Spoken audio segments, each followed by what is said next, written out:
Okay. All right. I think it's set up. Okay, how do I go back to my, sorry everyone, this is the first time I'm doing this, so I'm struggling a bit.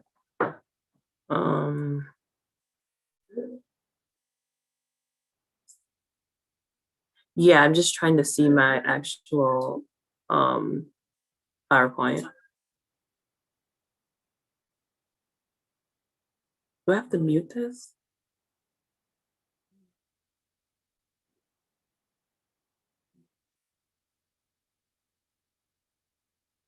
Can you hear that echo? No? Okay.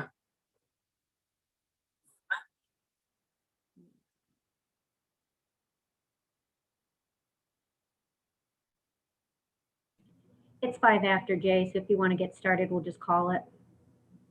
Yeah, I'm trying. I don't know how to get back to my screen after starting the live.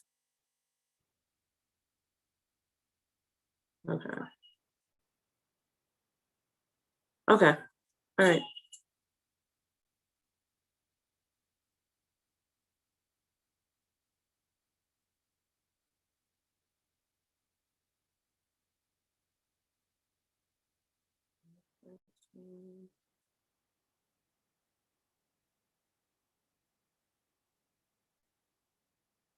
Okay. So we're gonna call the meeting to order at 6:36. Can everyone see the screen? I just can't see in chat. Oh.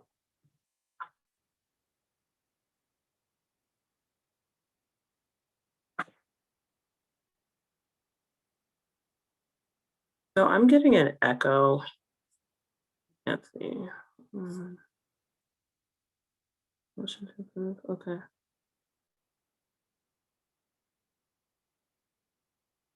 Okay. So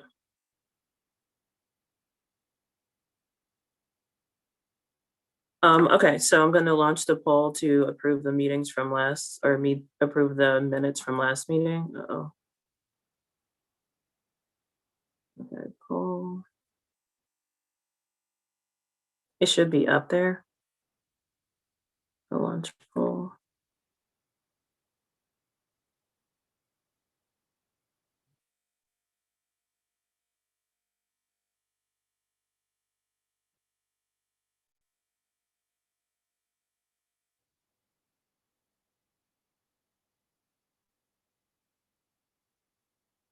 Okay, so I think we're at quorum for this. So it's approved, the motion to approve minutes from last meeting. Ooh. Okay. Okay, so Courtney, are you here from programming?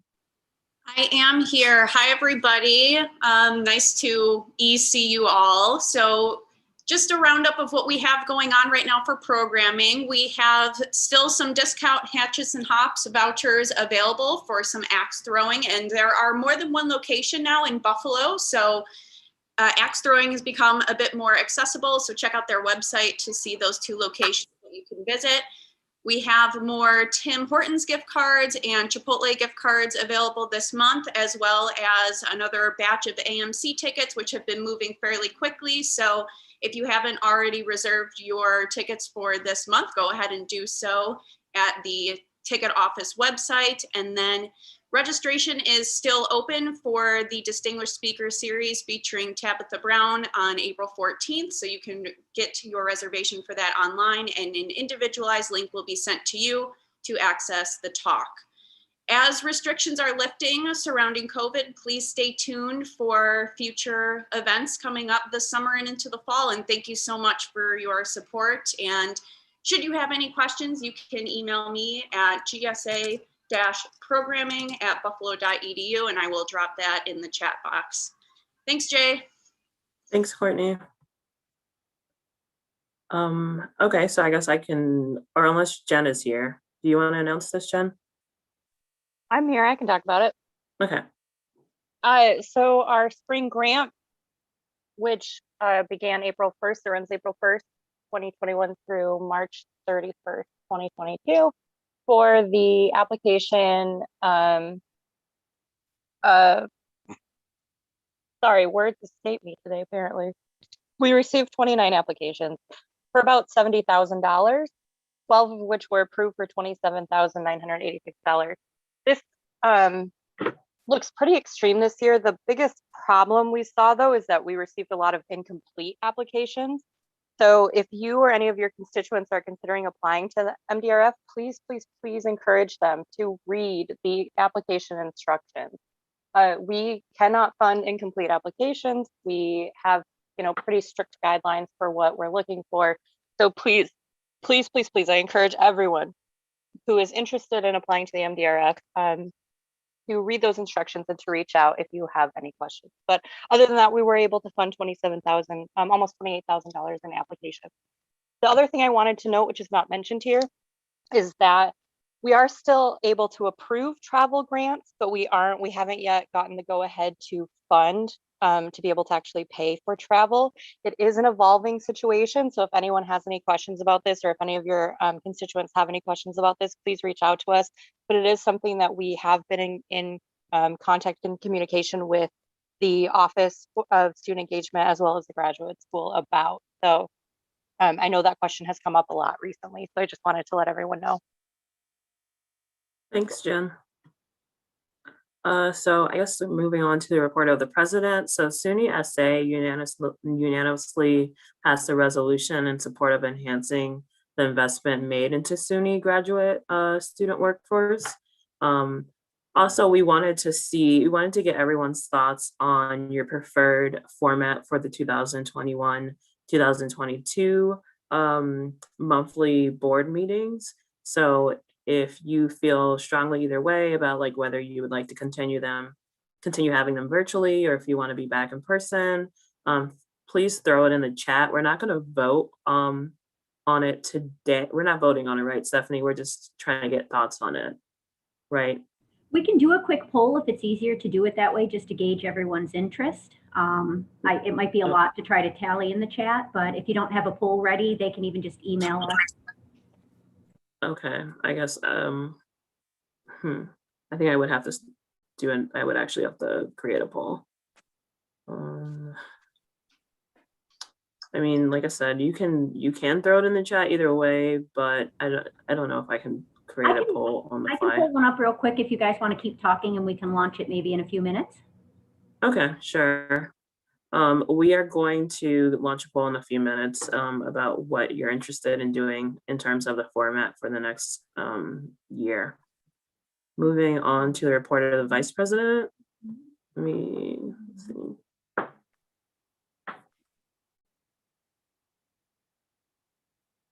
Elle? Okay. Hi, everyone.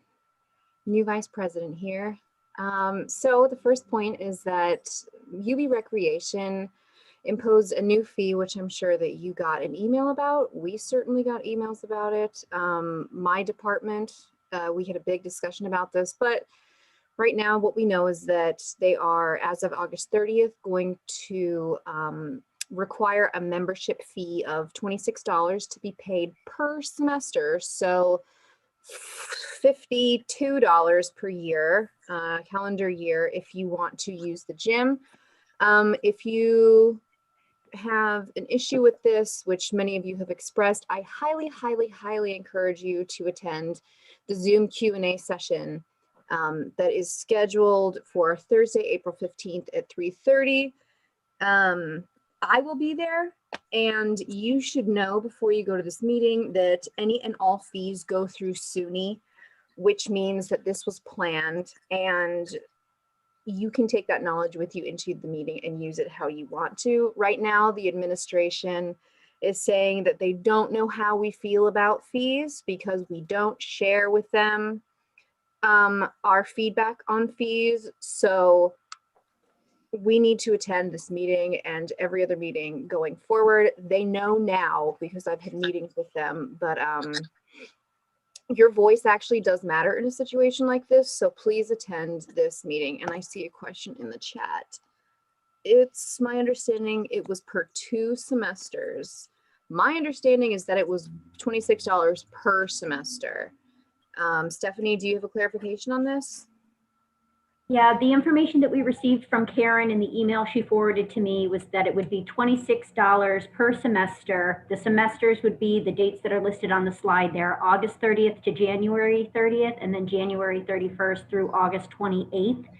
They did provide us with an updated email that they were supposed to be sharing.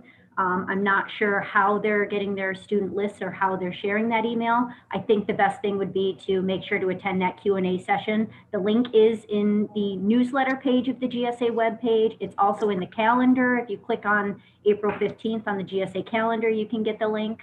And if anybody needs it, please feel free to reach out to me and I can send it to you directly. Thank you, Stephanie. Also, you bring up another good point. I didn't receive this email from the athletic department whenever they did send it out. One of my colleagues did. So I agree. I don't know what their email looks like. This is something that I plan to bring up in the Zoom Q&A session. So I see the Lawrence, shout out to Lawrence for answering so many of my ridiculous questions this past month. Lawrence is awesome.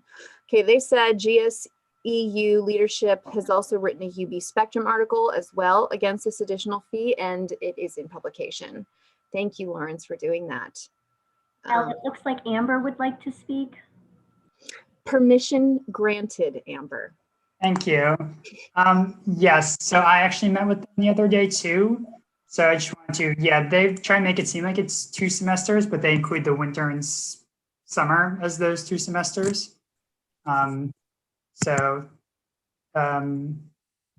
was going to respond to something you said and I forgot what it was. But I do want, so I went into this meeting like ready, full of rage because they were charging grad students for something else. But I learned, so, oh, all right, okay. How they sent things out. They were very much didn't want to send it out to everyone because they were afraid of getting in trouble for sending mass emails out. So they just went to like, I think it was like UB Linked or something like that and just picked some random people from the list and hoped word would spread through that. And then when I met with them, they did ask me to like bring it up here at the GSA meeting. So like word can continue to spread. It seems kind of dumb. I feel like they really should send out to everyone, but yeah, they're kind of just hoping on spread of information. Cute. Cute. Yes. Adorable. I went to the meeting ready to get very angry that they were charging grad students something extra. But it actually turns out that this is a fee that everyone's charged. Mm-hmm. Just that undergrads are charged in their fees and grad students aren't. Mm-hmm. We're getting the option to get charged in, which obviously actually something GSA fought for several years. They tried to impose the athletics fee on graduate students, and GSA successfully fought the university because they did not follow the proper procedures to get a new fee imposed on graduate students. So while I completely understand that everybody is disappointed and upset with this, it actually is the better situation because at least now it's optional if you choose to use the facilities. It is not a fee that will be forced or imposed on everyone. Yeah. So I was ready to be very angry, and then instead I was kind of just like disappointed and didn't know what to do with all my anger. So yeah, that's what I have to say. But yeah, well, that's also what happens when word spreads through the grapevine, because that was my exact reaction. An email that doesn't even explain that this is like a fee that like we used to pay and then didn't pay and like we were going for free. Like they didn't explain any of that in the email. So like, I mean, it's definitely on them. Yeah, so I cannot wait to see you in the meeting, Amber, if you can make it. Is yeah, it once the last one won't be at the next one. Okay. Any other questions about the fee before we move on?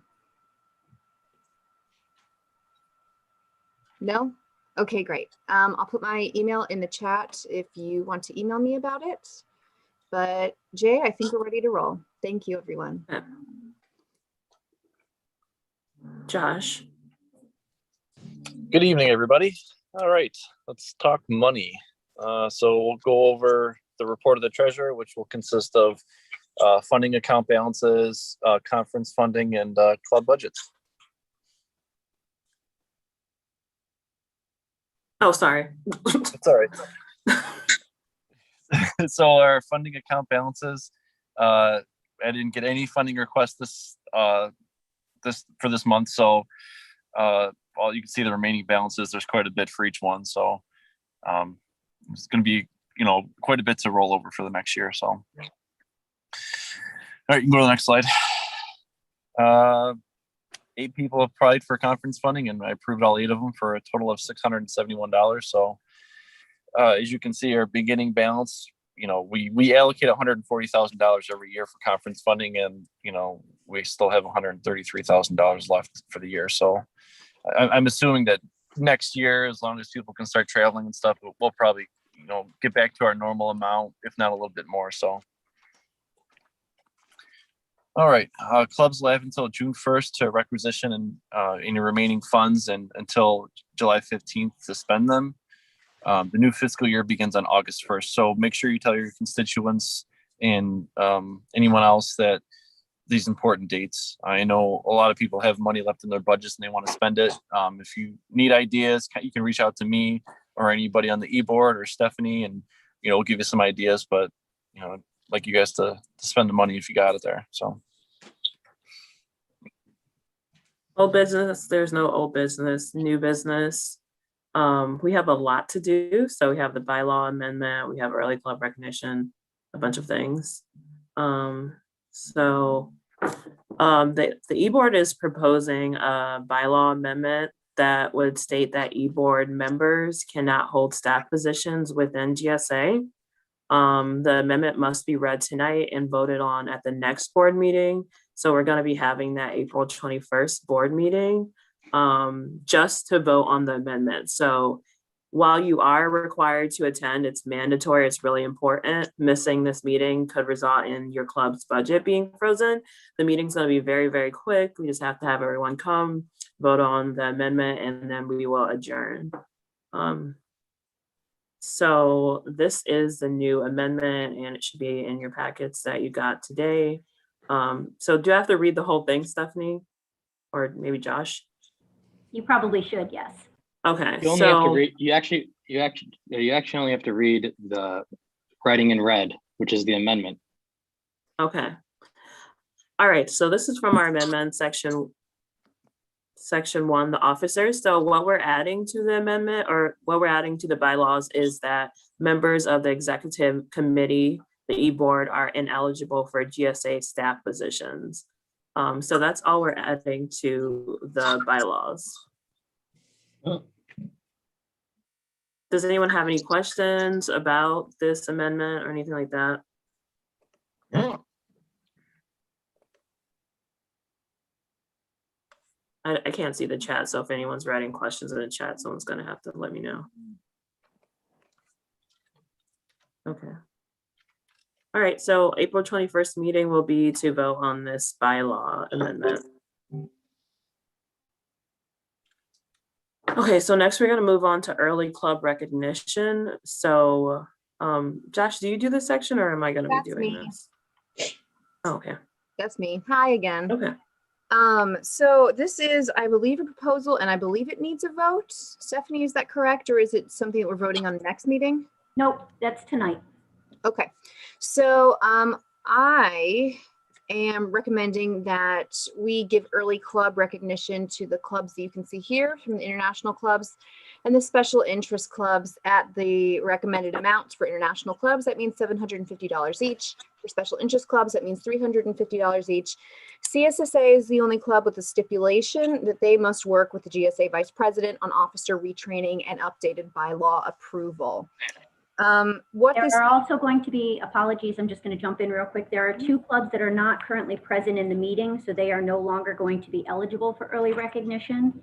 And that is going to be Graduate Students of Color and UBAI. Okay. Thank you. Thank you. Okay, so that means I should probably edit this. I We think can just note it in the motion. Okay. note it in the motion. I can do that. I have 5 years of a PhD under my belt. I can definitely note something in a motion, right? Sure. Okay, so what this means, first of all, is that access to the budgets for these clubs, except those two that Stephanie just said, will automatically be available as of August 1st, rather than the clubs having to wait until the first board meeting of the fall semester to access their funds. Departmental clubs are not included in this, as you can see.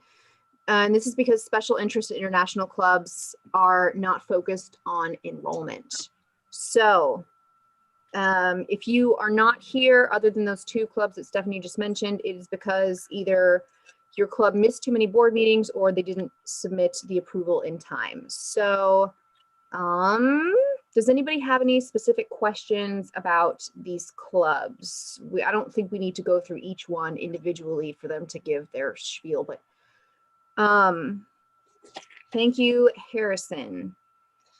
Motion. Okay, so my motion is to propose early recognition for all of these clubs except graduate students of color and UBAI and CSSA with the stipulation as a block at the recommended amounts.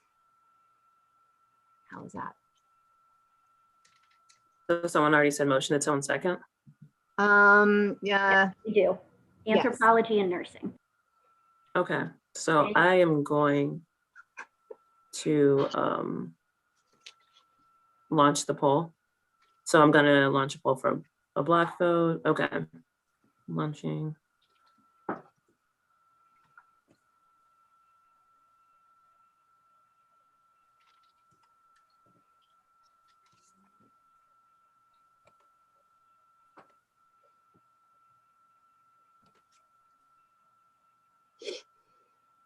Okay, so I think we reached quorum. The results are that 55 people are in favor, 1 opposed, 1 abstain. So the motion passes. Great. Thank you, guys. And cool. if you have any questions, I put my name in the chat, so just let me know. Thank you. All right, we're gonna keep moving. So funding requests, there are no funding requests. Okay, so next, I hope everyone has gotten a chance to check out the 2021-2022 budget. We have to vote on approving it. So we're anticipating decreased enrollment, so revenues are down slightly right now. Major adjustments include changes to the e-board and student staff pay, reduction in professional staff costs due to Gina's retirement, and a reduction in the allocation to MDRF due to the assistant director position being eliminated. Does anyone have any questions about the proposed budget? You can throw it in chat.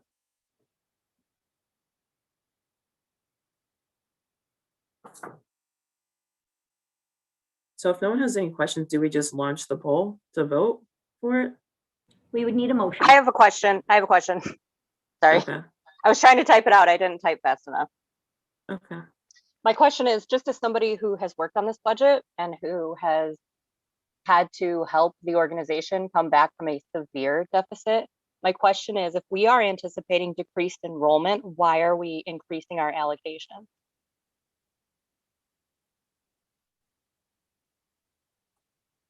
Does someone from the finance committee want to answer that question for Jen? Yeah, because this is Josh. Because we have money that can hold us over that we didn't use from the year that can hold us over for the budget for next year. And when the enrollments get back to normal, whether it's a year or 2 years, then this budget will be fine. So I'm confident that people are gonna keep enrolling to be graduate students. So that was the consensus.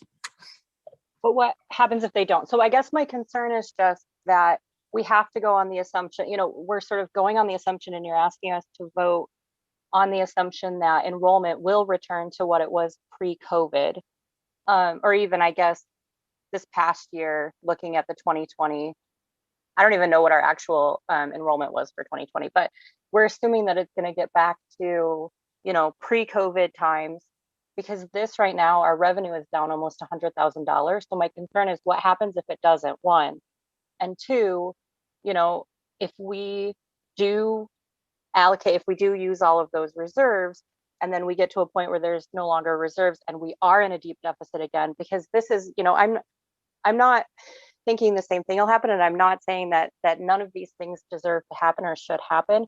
I'm saying that not that long ago, and many of the people on who sit on the board right now might recognize that we were looking at a $60,000 or $70,000 deficit not that long ago.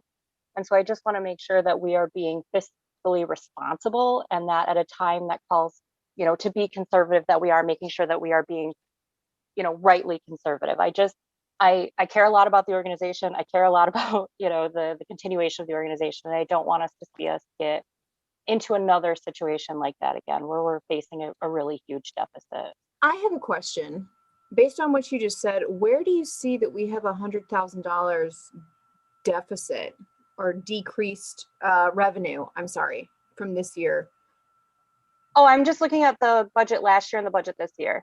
And the difference in revenue, you're looking at 1.19 million versus 1.1, you know, like it's like a $90,000 difference. Josh, can you speak to that? No, he already did. It's because of the anticipated decreased enrollment.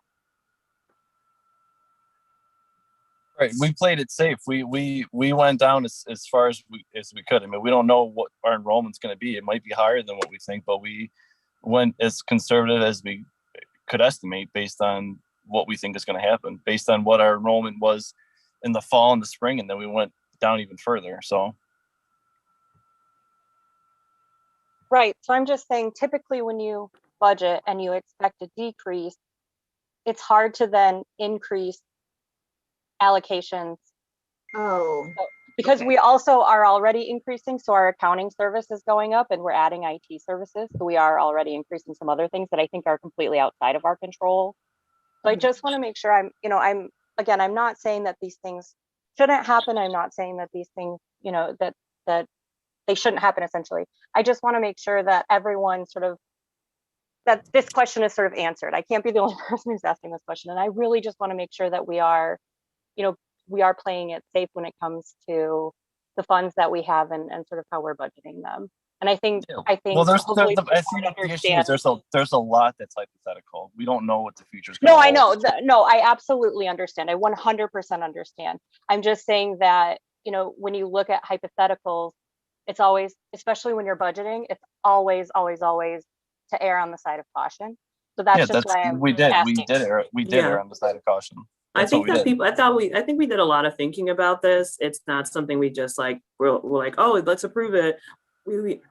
I attended finance committee meetings. We have thought about it. So yeah, we appreciate your insight.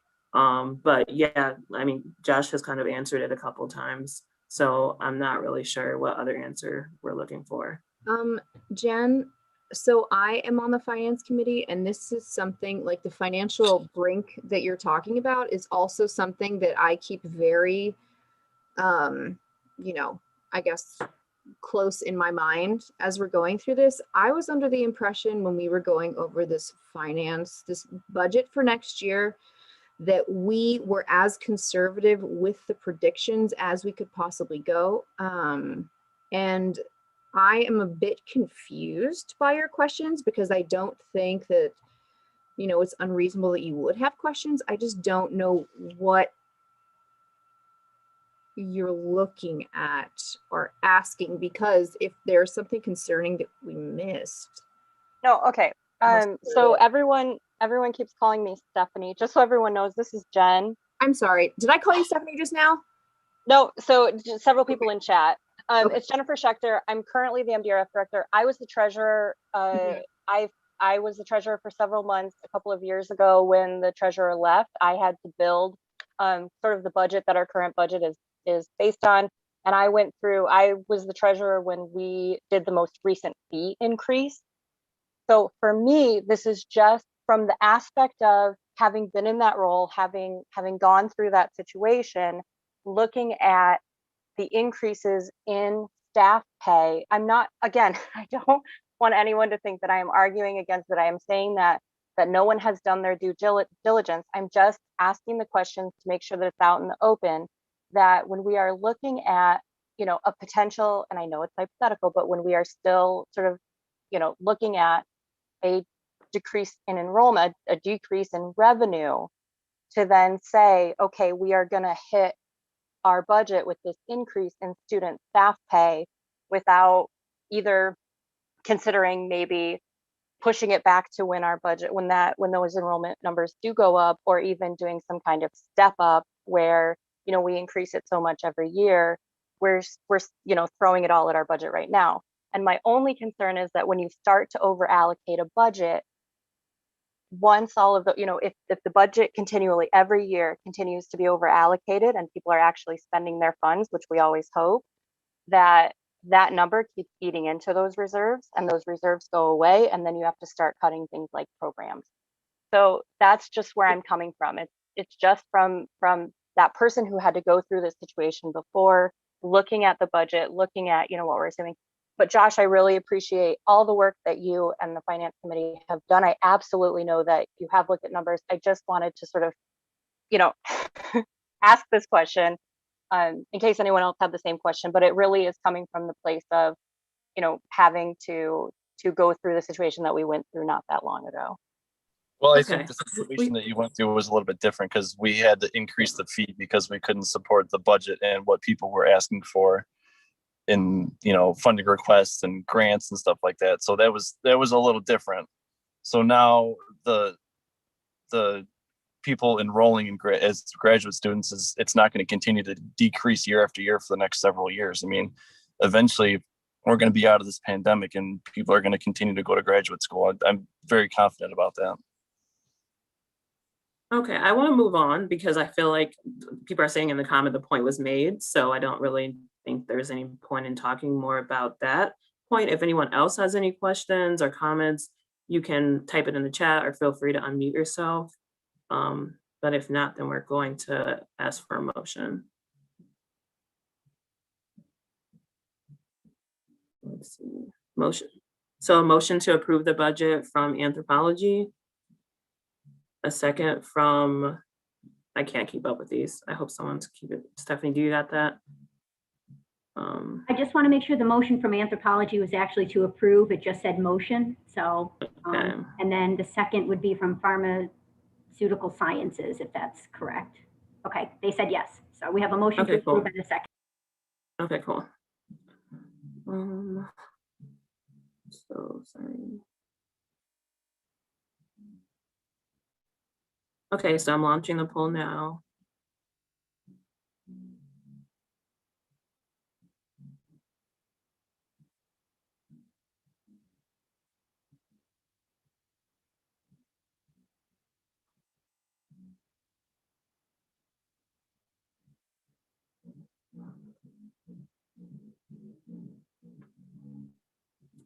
Okay, so I'm going to end polling because we're at quorum. So the vote passes in favor to approve the proposed budget for 2021, 2022. Okay. So we're going to move on. All right, so there's an election committee update. Daniel, are you here? Yes, I am. Do you have the ballot on the next slide? Yes, I do. Hey, everyone. So my name is Daniel. I'm one of the members of the election committee. So as you can see on the slide, it's a screenshot of the ballot that is on UB Linked, courtesy of Thomas Vane. A link will be posted for that and made available once the actual election starts on April 12th. Basically, you can see it's pretty standard by position. And then each person running for it, you have the option to vote for that person or abstain. So yeah, that's pretty much all I have to say about that. Okay. So, sorry. Basically, with tradition, there's sort of a Q&A session where each of the candidates has 3 minutes to explain their major platform points and relevant qualifications. after which there will be a 15-minute time allotted for questions from the board. Stephanie, do we traditionally go by position, so president, VP, and then treasurer, or is there an order? It was usually whoever stood up on the stage in whatever particular order, so however you want to do it. Okay, so who wants to step on the virtual stage? I can go Or- first, Daniel. I just didn't want to Sounds like, good. bum rush myself into it. Okay, so I I'll guess have I'll a go timer, first. by the way. Oh, you do? Tell me when you started. 3, 2, 1, go. Okay, thank you. Hi, everyone. Jay here, they, them pronouns. I am running unopposed again this year. It's been an honor to serve as the president of Graduate Student Association for the past 3 years. This is going to be my last year. I'm going to be graduating in 2022. So there are some things I would like to finish off. So this whole time that I've been GSA president, I've always been fighting for the rights of graduate students, fighting for better wages and all those things, and none of that's going to change. I have a close relationship with people from Graduate Student Associate, or with people from GSEU and Living Stipend Movement. I will continue to work with them. Right now, I'm working with Lawrence from GSEU to try to make the whole, having TAs and GAs be able to park on like park and faculty parking thing happen. So that's something I would like to continue in this upcoming year. And just fighting for the things that matter most to graduate students. This past year has been weird because we weren't actually in person, but I look forward to us slowly coming back on campus and being able to see everyone and being able to hold office hours and things like that to hear about your concerns and things that are going on with you. So thank you again for trusting me to be the president of Graduate Student Association the past 3 years. I really look forward to my final year as GSA president. Thank you. Okay, thank you, Jay. If anyone has any questions, feel free to unmute yourself or throw it in the chat. If not, we'll move on to the next person.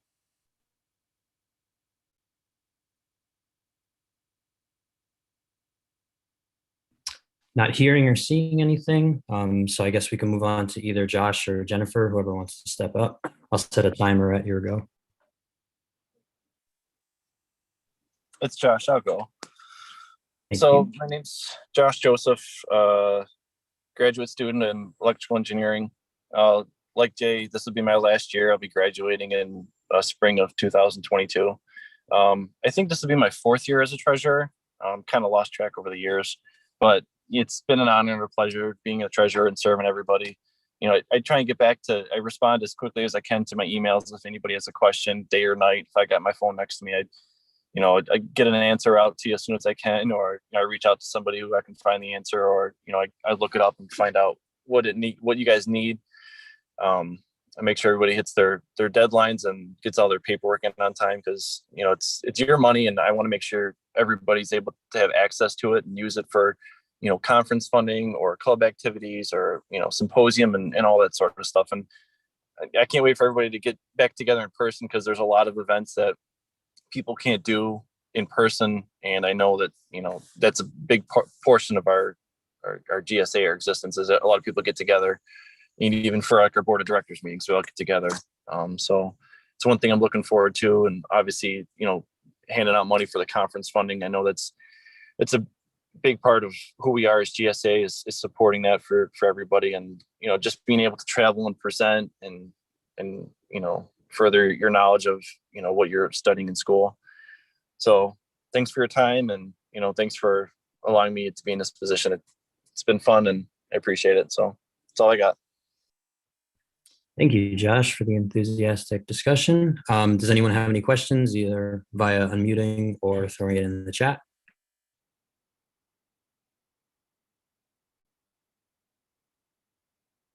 Don't see anything, so we can move on to Jennifer.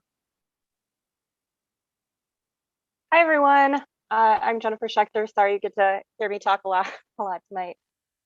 As a lot of you might know, I am the MDRF director currently for the GSA. I have been for about 5 years.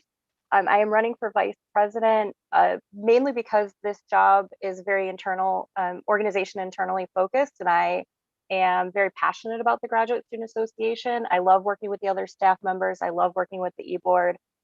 And I love working with the clubs. And so I am really excited to hopefully get that opportunity to work with all of you, with the club, with the GSA community at large. My big thing is and always has been communication. I want to make sure that we are, hitting that sweet spot of communication with our graduate students, that our marketing is working, that even internally we are keeping up with the things that the current e-board has put in place, like our office manuals, things that help our office run really smoothly and help our organization run really smoothly. History wise, I've served as MDRF director. I've also served as interim president of the GSA, and I have been the treasurer. I've served on numerous committees throughout the university, and I have relationships with the graduate school and with other administrators that really help me excel within my current position in the GSA and I believe that will also help me excel as an e-board member of the GSA as well. I think that's it for me. Thank you, Jennifer, for the detailed discussion. So that would conclude our Q&A session. Does anyone have any questions for Jennifer, or if anyone else got cut off? So I see one from Lawrence. Yes, of course, you can unmute. There we go. Hi, so yeah, I am Lawrence Mullen. My question is actually less based in my capacity here as the vice president of the English GSA and more of a question within my capacity as the business agent for GSU. My question is to the person running for VP, and just that I was just curious what your experience is working with larger student representative organizations, because like the GSU, the GSU is a large student representative organization that represents roughly 1,200 graduate students, and we operate very differently and have, I think, different sets of internal values than administrators of the large colleges and universities. So I was just curious. I already have a working relationship with Jay, and I've worked with Elle. And so I was just curious what sort of experience you have working with, it doesn't have to be a union, but just like other larger groups besides just smaller clubs. Well, I mean, I've worked with the GSA and so within my capacity as MDRF director, I do interact with a lot of students. I've served on this board and I've served as an e-board member. So I was interim president for several months, and then I was treasurer for about 5-6 months. So I have worked with the GSA for about 5 or 6 years, and I would say that's my experience with working with large student representative organizations. If that sort of answers your question, I don't know. Oh, yeah, that's great. Thank you. Yeah, you're welcome. Thank you for the question and answer. So there was a question from Stephanie regarding nomination if they aren't interested in voting for the person indicated on the ballot. Stephanie George answered that and basically said there is a petition process that each of the candidates went through to collect signatures that would support their nomination. So it's either you vote or abstain during the actual election process. There's no nomination in that regard. Feel free to throw up something in the chat to say that answers your question. Yes, okay, that answers the question. So it appears I'm a bit of a rookie, and we have to go back to the last slide and actually vote on the ballot screenshot I presented. Stephanie, do you have a Oh, I do. Sorry, Daniel. Oh, thank you. I don't think it was no, you. It was actually me. Okay, so approval of the ballot. So I'm about to launch the, well, do we need a motion first to do that? We do, but can you pull the ballot back up so everybody has a chance to look at it? Can you go back one more screen, please? Oh, I didn't launch it yet. Oh, you mean the PowerPoint? Okay.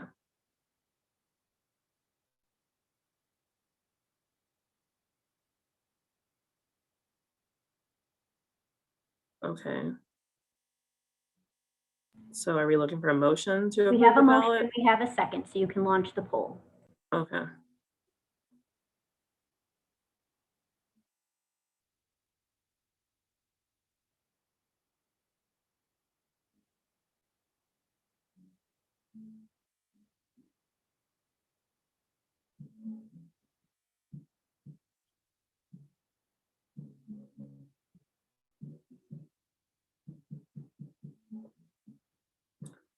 Okay, so we're at quorum for the approval of the ballot.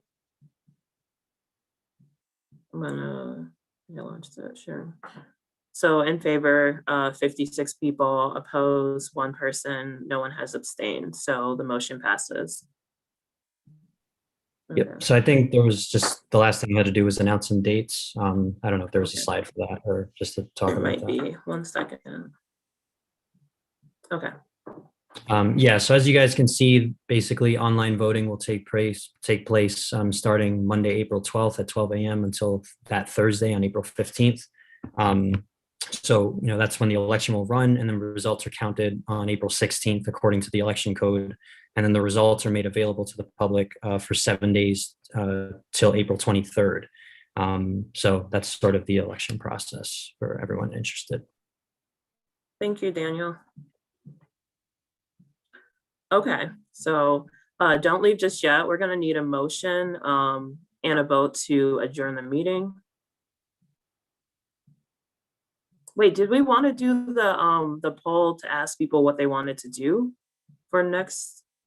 I wasn't able to create one. I didn't have the ability, Jay. So if you have the ability, feel free, or we can just have people feel free to email us and let us know their thoughts. There was a question in the chat at one point that asked if we would be able to live stream it.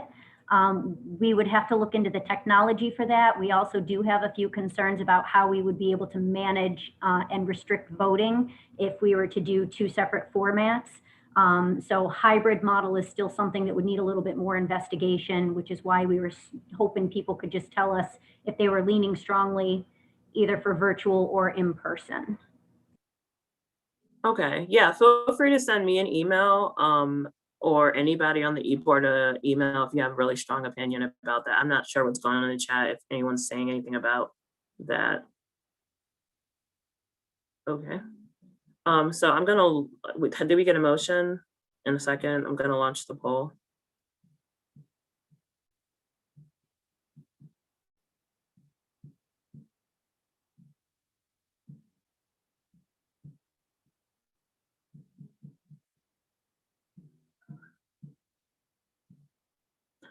Okay, we're at quorum. The motion passes to end the meeting. The meeting is adjourned at 7:22. Thank you, everyone. I'll see you at the April 21st meeting. Thank you.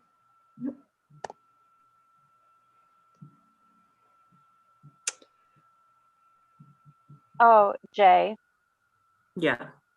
I just I sent you a chat, but then I realized like you might not see it. I just said Yeah. you could potentially have a poll at the next meeting. I don't know how many people I don't know how many people are going to email you because then it's like, well, my name is now attached to this thing.